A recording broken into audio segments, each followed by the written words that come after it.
Amen. Well, we are in 1 Corinthians chapter 4, and we are certainly going to try to make it through to chapter 5 because both chapters are pretty small. To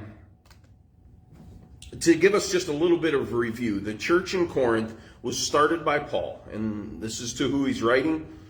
But the city of Corinth itself was a mix of Hollywood, Las Vegas, and New York, all kind of jumbled into one. Any pleasure or depravity, debauchery, whatever you want to call it, anything was morally okay with them. The problem was that spread to the church. And Paul is trying to deal with these problems in this new fledgling church, trying to fix these problems. So first, he talked about the divisiveness that's in between the church. The church was splitting apart because some were essentially setting up their own denominations inside the church there in Corinth. Some were saying Paul, some were saying Apollos, some were saying Peter, and then some were trying to say Christ. And in the process of all of this, they're cutting the other people down. Unbeknownst to Paul, to Peter, to Apollos, all of those that they're supposed to be following weren't opposed, but these groups were making them opposed. And I'm sure you could probably hear what was being said, as Paul could. Paul's preaching, it's too simple. His words don't make sense. They're too easy. He doesn't speak well. Apollos is a powerful preacher, so we follow him. Or Apollos, he's just a Johnny-come-lately. He's not the one that started the church, so Paul did, and we're going to follow Paul. Or, well, Peter was the one that walked with Christ. This Apollos and Paul, they didn't do anything. The whole point is, all they were doing is they were cutting the other people down so that the one that they wanted to follow looked good. And then to beat all, there was a whole group of them that said, oh, we don't follow any of those mortals, we follow Christ. And the very fact that Paul made mention of it just shows that, well, they weren't. They were being prideful.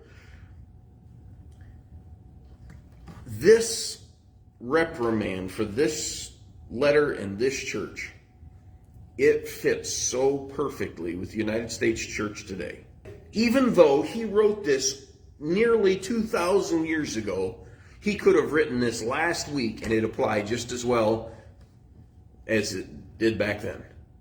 This is very fitting. And today's especially.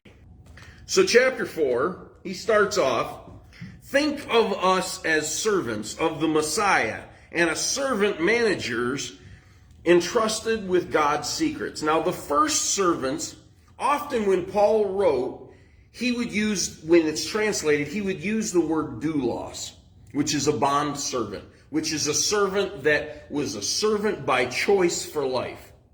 But here, this isn't the word that he uses. The word that he uses, if I can pronounce it correctly, is hupertrace. Now that doesn't mean anything to us because that's in Greek.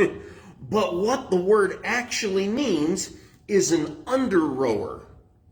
Now that may not mean anything to you either, but it does take me to a really cool thing that I get to do with cartoons of my favorite.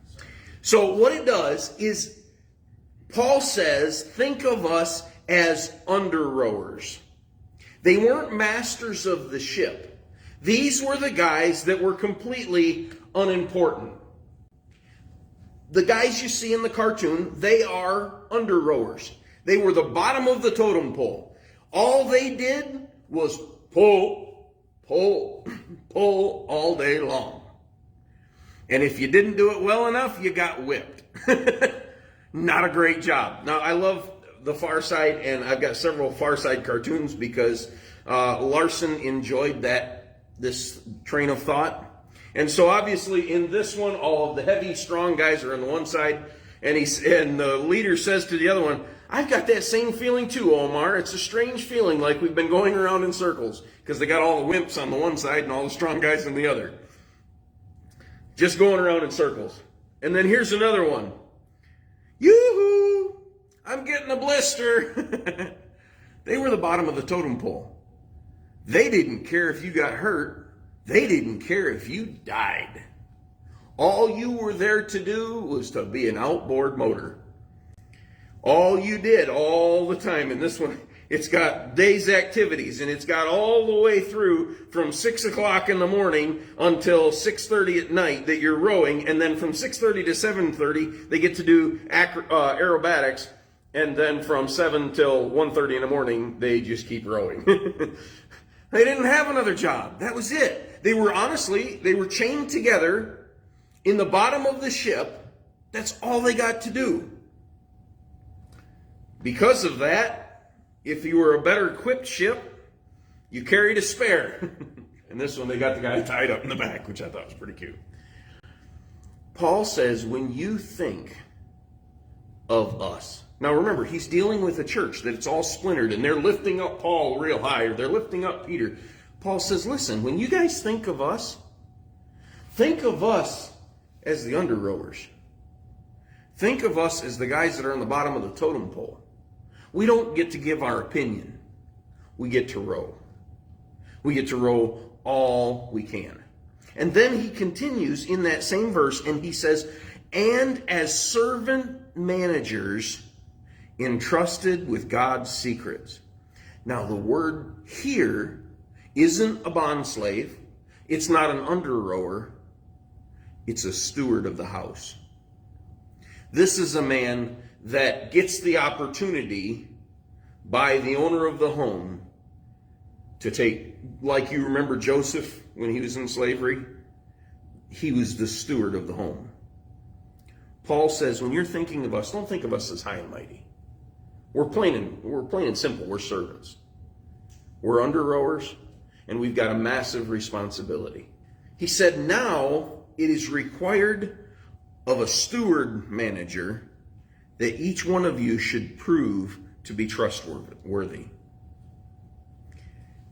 Now, I'm not going to say by any means, any stretch of the imagination, that I am anywhere near Paul's greatness, okay?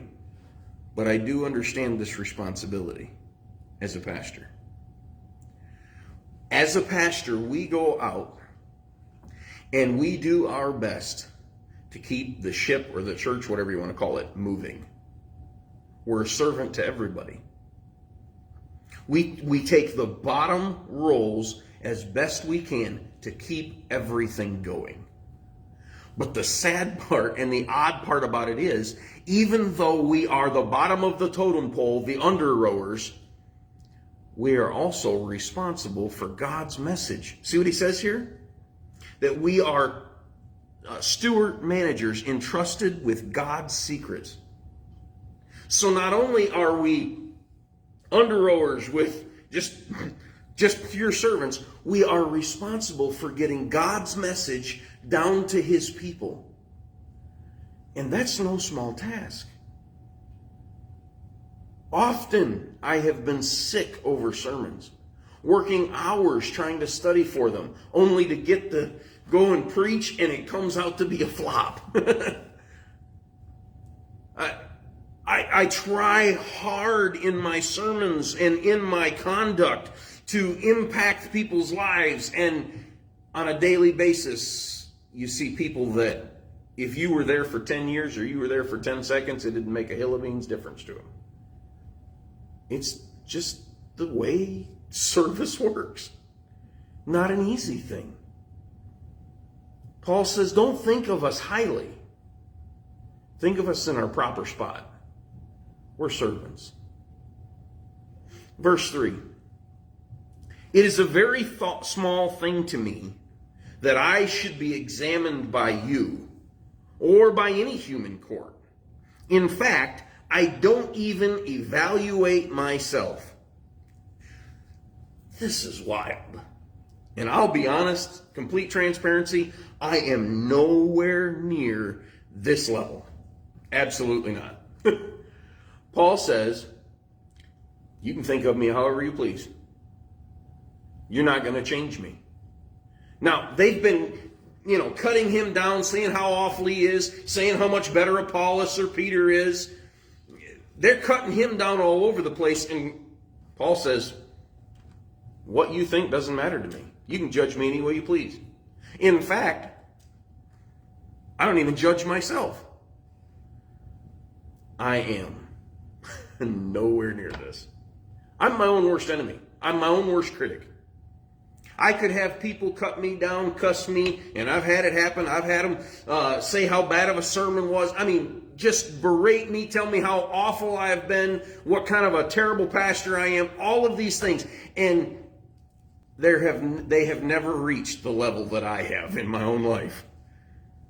Because I am my own worst critic. I am my own worst enemy. And I will go over every word, every note that I sing, every conversation I've had with a person, every minute of the day, whether it's in preaching or in service in the church or being a father. Or last night, Daniel and I had a heated discussion.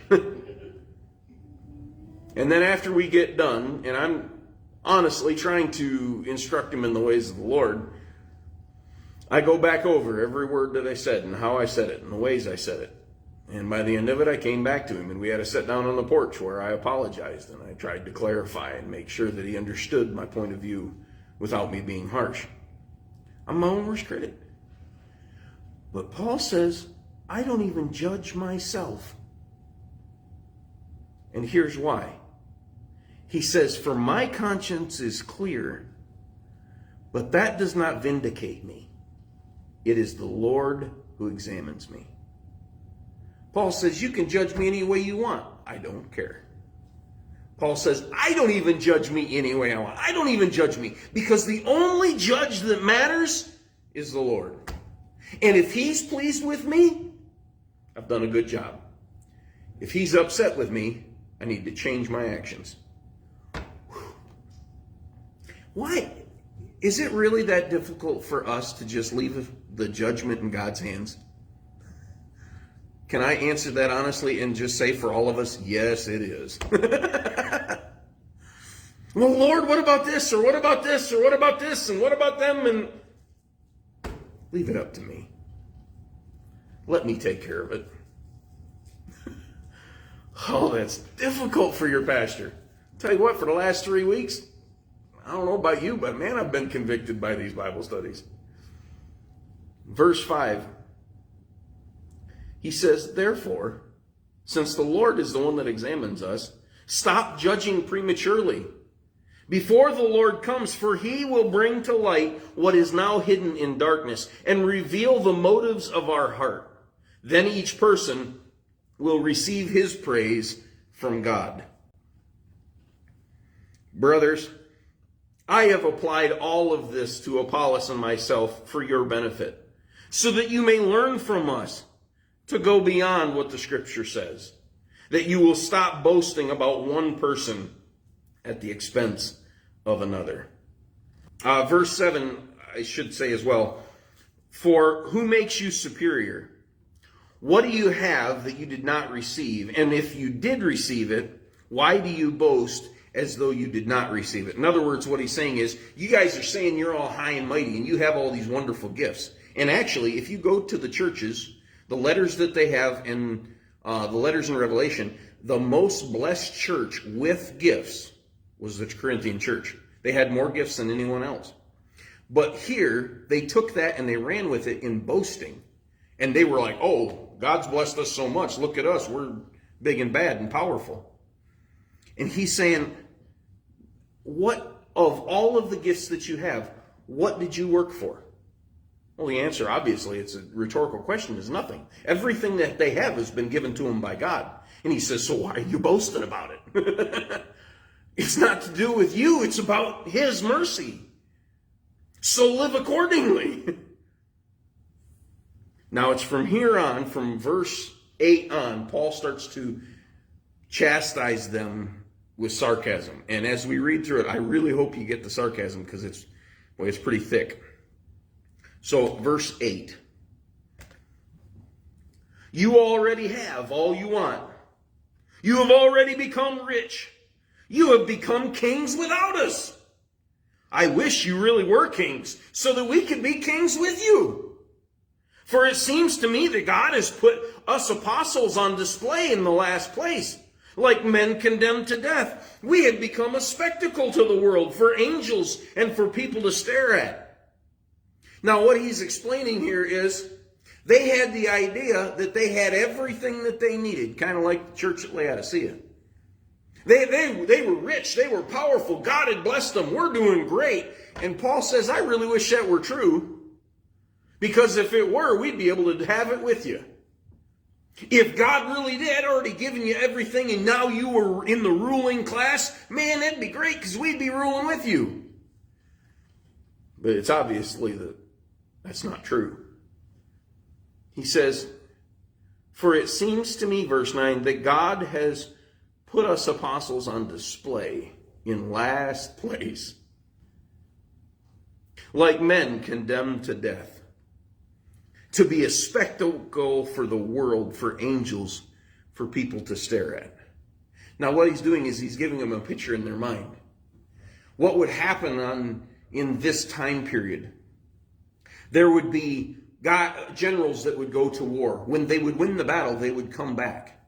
And there would be a troubadour in front of them, and he would be blasting and saying, the victor is coming, the general is coming, give homage. And then so behind the troubadour would be this general coming in all of his pomp and his circumstance, riding in on his white horse, proud. And he's saying that you guys are calling yourselves a general. Well, behind the general would be all of his soldiers that won. They are bloodied and they look rough and tough, but they are victorious and proud and cheering and boastful. Behind them would be all the spoils that they won in the war. And everybody would be in awe and shock of all that they had brought in from spoils. And then in very last place, you'd have row after row of people that had been captured, now slaves, chained together, walking in humility, beaten on a death march. If they made it to the town where they were to be, they would be taken into the Colosseum to either fight for their lives like the Gladiator movie, or for meal for the prey of lions and tigers and bears. Paul says, when you all look at us in the right way. God's made us a spectacle. And let's face it, he was really right, wasn't he? You think about the disciples. All of them but the Apostle John, that wrote the Gospel and then Revelation, all of them died a martyr's death. Or all of them died, I should say. The Apostle John didn't have a good life either. He was tried to be poisoned.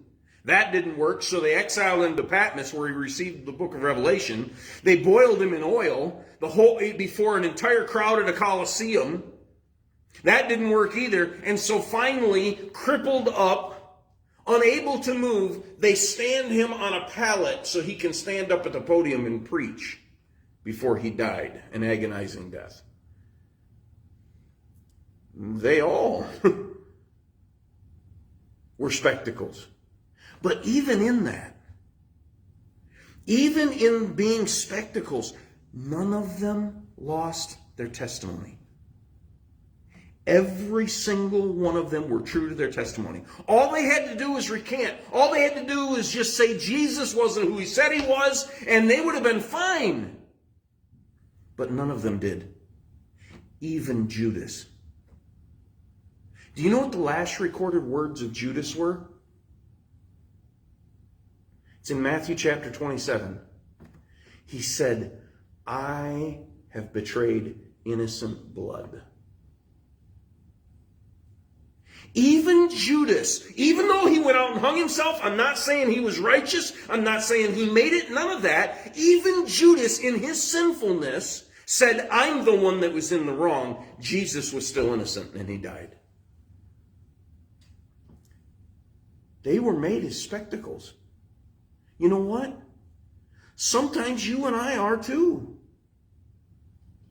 Sometimes we have to go through the ringer. Life happens to throw us those kind of curveballs. And when we do, we're on display for everyone around us of how we are to react. Verse 10. We are fools. The word there is moros. It's where we get our word moron. We are morons for the Messiah's sake. Oh, but you are wise in the Messiah. We are weak. Oh, but you are strong. You are honored, but we're dishonored. We were hungry, thirsty, dressed in rags, brutally treated, and homeless, right up to the present. And Paul wasn't exaggerating here. He had a miserable life as a minister for the gospel. He went through all kinds of messes. His life was not an easy one. And in fact, if you look at it that way, he did kind of look like a moron. Very well educated. He was a Pharisee of the Pharisees. He was of the ruling class of the Sanhedrin. Or at least he would have been. But he gave it all up. For what? For abuse at every town he went. For being left for dead. For being stoned. For having to run for his life. To have people lie about him. To mock him. To have to go before judges. And seems kind of moronic if you're looking at it from the world's point of view. You know, before the Lord called me into ministry, I was going to be an architect. I could be making 4 times what I am right now. I could have one job and not have to worry about working on the side. In the world's idea, that's foolish. But I'll tell you what, there's no better place to be than in God's will. Yeah, it's possible I could have been a millionaire. Who knows? I certainly wouldn't have to be on my knees doing tile work. I could have been at the drawing board. But I guarantee you, I would rather have anything I have now than everything I could have had from that lifestyle. It's moronic for the world. But until you're living inside of God's will, obeying his commands, and doing as he would have you to, you cannot comprehend the joy of that life, of what it could really be. Verse 12, he says, we ourselves, out from working with our own hands, when insulted, we bless. When persecuted, we endure. When slandered, we answer with kind words. Even now, we have become filth of the world, the scum of the universe. Paul, on multiple occasions, 1 Thessalonians chapter 2, 2 Thessalonians chapter 3, 2 Corinthians chapter 11, 2 Corinthians chapter 12, all of these, he makes mention that he worked and never was a burden to the church. He never wanted to say to the church that, oh, I robbed them, or I was looking out for my own. You had to take care of me. A charlatan, if you want to call it that. He never wanted to be that. And so he lived his life in such a way, he endured struggle, endured pain, so that all he was required to do was to be obedient before the Lord. And that meant he had a lot of sacrifices to make.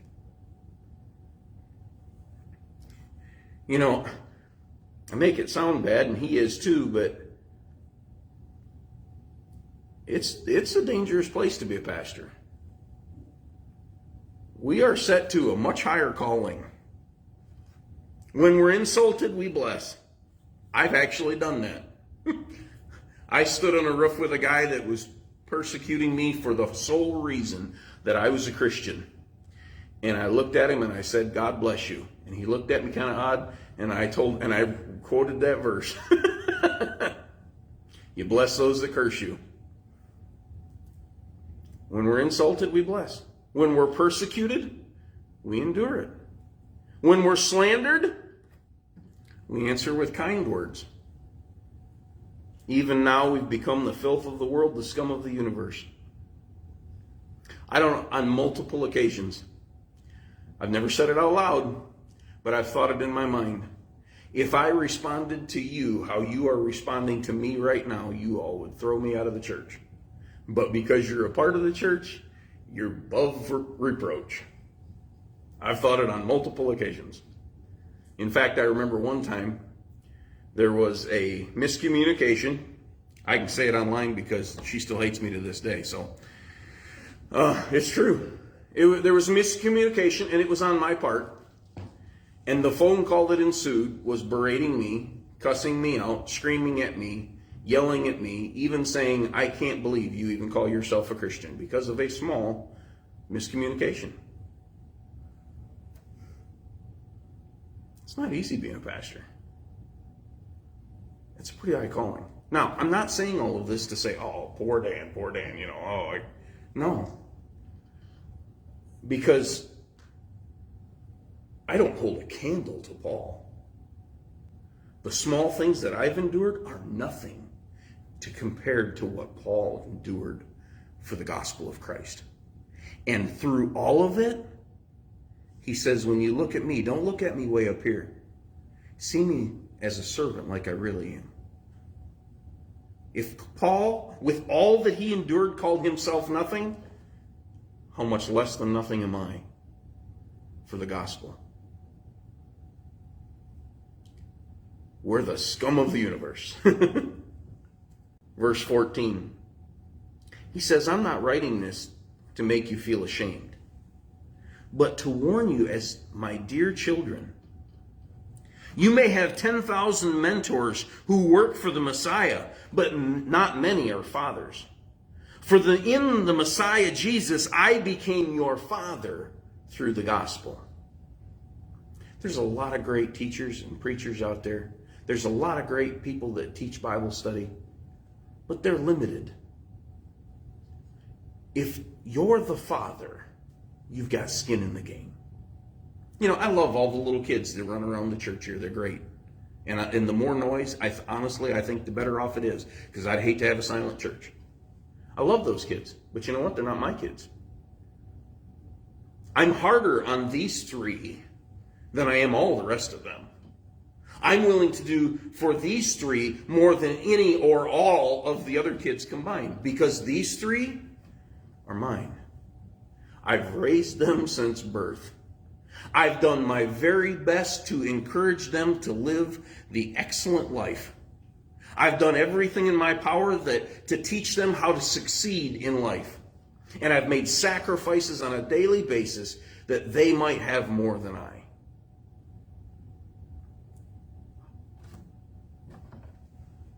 Your parents will love you more than anyone else in this world. In similar fashion, your spiritual fathers have more invested in you than anybody you can find on the internet, including myself. Paul comes to them and says, listen, there's a lot of good guys to follow, but none of them were with you since the beginning. I was. I've got skin in the game. Listen to me, because I know where you were and I know where we brought you. And God's got more for you than what you have now. He says in verse 16, so I urge you to imitate me. That's why I sent Timothy to you. He's my dear friend and my dependable son in the Lord, and will help you remember how I live for the Messiah Jesus as I teach everywhere in every church. Some of you have become arrogant, as though I were not coming to evaluate you. But I will come to you soon if it's the Lord's will. Then I'll discover not only what these arrogant people are saying, but also what power they have. For the kingdom of God isn't just talk, but also power. Does that not sound like our internet today? People are so willing to talk about you behind your back, or willing to say something to you over Facebook and cut you down and tear you up. And then when you show up in person, boy, they're like sheep. Verse 21. As your father, what do you prefer? Should I come to you with a stick, or with love and a gentle spirit? Now, doesn't that sound like a dad? If it's not fixed by the time I come over there, if you don't take care of that now, I will. That's what Paul's saying. So then let's go to chapter 5, and he starts with one of the more severe problems of the church. It's actually reported that sexual immorality exists among you, and of a kind that is not even found even among the Gentiles. A man is actually living with his father's wife. Now, that doesn't necessarily mean it was his mother. It was probably like a stepmom. But regardless, he says, this is so bad, even the Gentiles around you don't do this. Remember where they're at. This is Corinth. This is Hollywood, Las Vegas, and New York all rolled into one. Where anything went. Where the children were on the street corners for sale and nobody even cared. And he's saying, you guys are doing it so bad that even the world around you aren't doing it. Before he said, when he was talking about the carnal Christians, he was saying it's bad enough that you don't look any different than the world around you. Now he says, you look worse than the world around you, and you're in Corinth. Verse 2. And you are being arrogant instead of being filled with grief and seeing to it that a man who did this is removed from among you. Not only did they have this going on, they were proud of how tolerant they were. That doesn't sound like anything we know today, does it? Lord have mercy. Sounds like today's church. Sounds like this came out of the newspapers this week.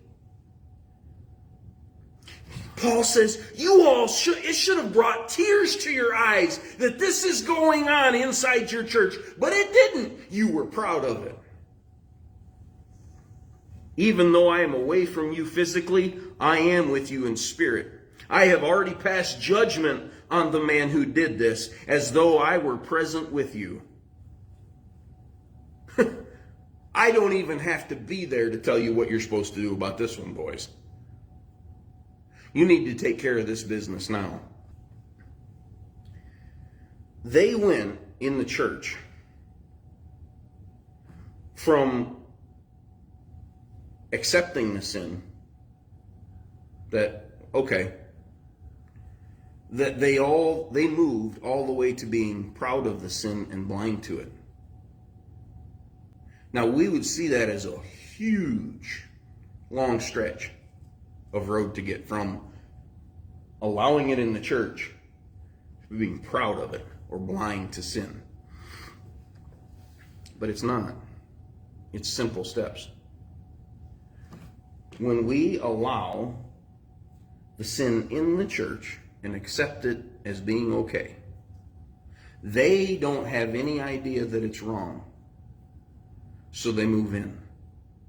And now that you've accepted it, and now that you've become proud of it, and you've become tolerant of it, that you're trying to win this individual, they don't know anything's wrong, and so they're never going to stop what they're doing if they're not walking in fellowship with the Lord. And then you're going to turn around, and from that action of being proud, you're going to be blind that it's sin yourself. And that's where they showed up. And if you do that with one, you're going to do it with any other sin that comes along. Paul says, I don't even have to be there to tell you what you got to do about this.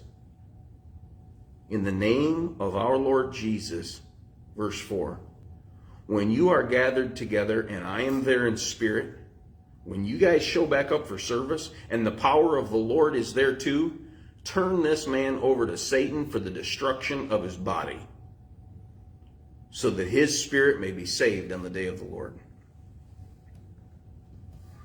That's kind of easy plan to follow. The next time you guys show up in service, kick him out. And then it's worse than that. He says, turn him over to Satan for the destruction of his body. We're talking about sexual sin. You could figure that to be AIDS or any other kind of STD or any of that. Let them have it. Because when they turn around in their life and they see where this sin has brought them and now it's destroyed their body, it may be that he turns around and he brings himself back to the Lord. that seems harsh. But what we actually don't realize, we'll find it when we get to 2 Corinthians. I think it's 2 Corinthians chapter 2, verses 5 through 11. We find that this man did exactly what Paul expected him to do. They kicked him out. When he realized how sinful his actions were, he repented, and they brought him back in the church and were loving and merciful to him. Verse 6. Your boasting is not good. You know that a little yeast leavens the whole batch of dough, don't you? Get rid of the old yeast so that you may know that you may be a new batch of dough. Since you are to be free from yeast, for the Messiah, our Passover, has been sacrificed. So let's keep celebrating the festival, neither with the old yeast, nor with the yeast that is evil and wicked, but with yeast-free bread that is both sincere and true. Kind of like what we were talking about before service. Paul takes them back to their Passover.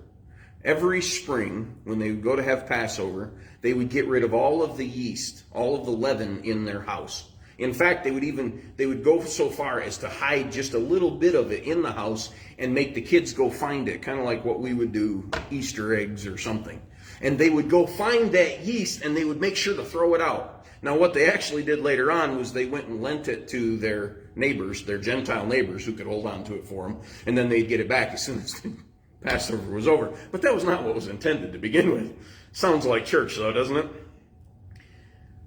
All throughout the Bible, anytime you see leaven, it's a bad thing. Every connotation you find it's bad. Because what it is, it's something small, your pride, that blows up and leads you to sin. And that's what he's saying. Your boasting isn't good. Your pride's not good. You need to get rid. Hey, it's time for Passover. Our Passover lamb's already been sacrificed. It's time to throw that old junk of pride out. And let's not use any new stuff. Let's just get rid of it, get rid of all the pride, and accept our Messiah as payment for our sin. Verse 9. I wrote to you in my letter to stop associating with people who are sexually immoral. Not at all meaning the people of this world who are immoral, greedy, robbers, or idolaters. In that case, you would have to leave this world. Makes sense. But now I'm writing to you to stop associating with any so-called brother if he is sexually immoral, greedy, an idolater, a slanderer, a drunk, or a robber. You must even stop eating with someone like that. After all, is it my business to judge outsiders? You are to judge those who are in the community, aren't you? God will judge outsiders. Plain and simple, expel the wicked man. That seems so foreign to us today. I mean, let's face it, if we did that, maybe not our church, but there would be a whole lot of people not going to church next Sunday. You see, any small amount that we accept is sin. The person that now has been accepted for their sin doesn't know there's anything wrong with it. And one of these days, they're going to stand before God Almighty and say, well, man, my church didn't tell me there was anything wrong with that. Yeah? Depart from me. You see, we're not going to be responsible for what they do, but we're going to be responsible for what we do. He's going to say, what did you do with my word? And if we're saying, oh, it's okay, it's no big deal, no big deal, and then they go to hell, guess what? That is on our shoulders. You can tell them, Dad, that was fast, right? I want to take you in closing to just this little Gallup poll. This is the difference between 2001 and 2015. Of course, it's 7 years old now. This was a Gallup poll among Christians. Morally acceptable changes over time is the title. Is it morally acceptable for gay or lesbian relationships? In 2001, 40% said it's okay. In 2015, 63% said it was okay. That is a 23% increase, and that was 7 years ago. Having a baby outside of marriage. This was not tracked in 2001, it was 2002, so it's actually a couple years less. 45% said it's okay. In 2015, 61% said it was okay. A 16% rise. And again, that's 7 years ago. Sex between an unmarried man and woman. In 2001, 53% said it's okay. 2015, 68% said it was okay. That's a rise by 15%. And I couldn't even imagine the number today. Divorce, from 59% in 2001 to 71% in 2015. We don't have much higher to go before everybody accepts divorce. Stem cell research with human embryos, 51% back in 2000, or 52% back in 2001. Then in 2015, it was up to 64%. That's another one. We don't have very high to go where we just kill anything and everything we want for any kind of research. It's not a very far step. Polygamy, married to multiple spouses simultaneously. In 2001, 7% said it's morally okay. And then in 2015, it went up to 16%. Now, what can you imagine would they say, instead of being at polygamy, you just say at pan, where you can do and act any way you want without ever being married? The number would be drastically higher than that. Cloning humans. In 2001, 7%. In 2015, it doubled to 15%. Imagine what it is today. Oh, well, COVID, we could save you all from COVID. All we have to do is just clone some of your genes. How far would that be from then? Well, we can just clone new people. If we actually knew what was going on in the scientific field, I'd say we crossed that barrier a long time ago. Folks, if this is what's happening in our nation, what kind of yeast do we have inside the church? What have we began accepting? What have we began to be proud that we are tolerant of? And what sins are we blind to? I'm thinking of a person right now, and you all know probably without me even mentioning a name. When his son turned homosexual, he had to change his theological beliefs so that his son would make it into heaven. And now he's okay with that and preaches that. Folks, we can't do that. We love them.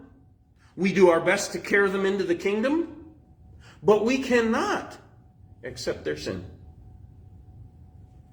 We cannot be the ones that they name. Oh, Waco Nazarene Church. Yep, they're the ones that told me that was fine to live by. I don't want that on my soul. We've kept the yeast in our church for way too long. But here's the issue. We can't clean out the yeast in our church if we've still got yeast in us. If we're still prideful, if we're still accepting of sins in our own life, if we dismiss them and say it's no big deal, we can't say, God, come clean up the church, if we're not willing to let him clean up us first. Amen. Would you pray with me this evening? Hi, everyone. Thank you so much for watching. It really does mean the world to me that you're getting a blessing out of it. If this video was a blessing, make sure to hit that thumbs up button for me. That way other people can find it as well. Here in the link section, you'll find playlists and new videos that we put out. We try to do 2 or 3 a week. You can also subscribe to the channel by pressing on my face and then hitting the bell icon, and that will alert you to new videos. May God richly bless you.